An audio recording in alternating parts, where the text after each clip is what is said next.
தீபக் அண்ணன் வீட்டுல தான் இருக்கேங்கிறது உங்க எல்லாருக்கும் தெரியும். 2 நாளைக்கு முன்னாடி அண்ணன் வந்து டே உனக்கு ஒரு பயங்கரமான கிஃப்ட் வச்சிருக்கேன்டா, அதை பார்த்தா நீ மிரண்டோடா அப்படின்னு சொல்லிட்டு என்ன கிஃப்ட் பின்னாடியே வச்சுட்டு வந்துச்சு.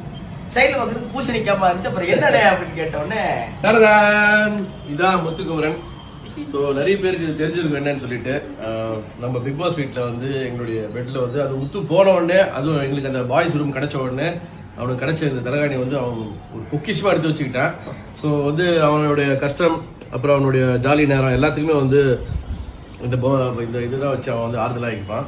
ஸோ இது அவனுக்கு ஒரு லக்கி சாம்னே சொல்லலாம். ஸோ இந்த பட்ட லக்கி சாம் வந்து அவன் எடுத்துட்டு வரணும், அங்கிருந்து கொண்டு வரணும். பிக் பாஸ் இருந்து கடைசியா கிளம்பும் போது எடுத்து பெட்டிக்கலாம் கேமரால சொன்னேன் தலையாணி மட்டும் எனக்கு கொடுத்து, இதுவும் இன்னொரு தலையாணி வச்சிருப்பேன், ரெண்டையும் கொடுத்துருக்கேன். ஆனா பிக் பாஸ் உடைய புரோட்டோகால் அண்ட் ரூல் படி அங்கிருந்து ஒரு விஷயத்த, அதாவது நம்மளுக்கு கொடுத்த ஒரு விஷயத்தை தவிர வேற எதுவுமே அங்க எடுத்துட்டு வர முடியாது. அது வந்து ஒரு சொவினியரா இருந்தா கூட ஸோ கொடுக்கவே மாட்டாங்க.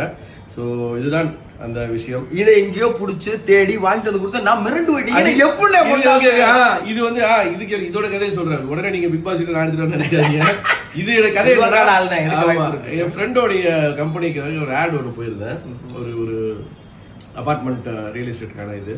ஸோ அதுல வந்து மாடல் ஹவுஸ்ல பாத்தீங்கன்னா உள்ள போய் திடீர்னு உட்கார்ற ஷூட் எடுக்கும்போது பார்த்தா தலைகாணியில வந்து பெட்ல வந்து பார்த்தா இது தலைகாணி இருக்கு, என்னடா இது அப்படின்னு சொல்லி பார்த்த உடனே இது புறம் இங்க வச்சுன்னு ஒரே ஷாக் எனக்கு. அப்புறம் தான் புரிஞ்சு சரி இது மாதிரி இருக்கும் போல இருக்கு நிறைய அப்படின்னு சொல்லிட்டு. ஆனா நான் அவங்க கிட்ட கேட்டேன், எப்பா எனக்கு பேமெண்ட் கொடுத்தாலும் கொடுங்க, அதெல்லாம் எனக்கு இது ஃபர்ஸ்ட் தலானியை கொடுங்கன்னு சொல்லி கேட்டு எடுத்துட்டு நான் பொதுவாக சர்ப்ரைஸ் ஆகிற ஆளே கிடையாது. ஆனா இதை பார்த்த உடனே அப்படி சிம்பிள் ஆயிடுச்சு.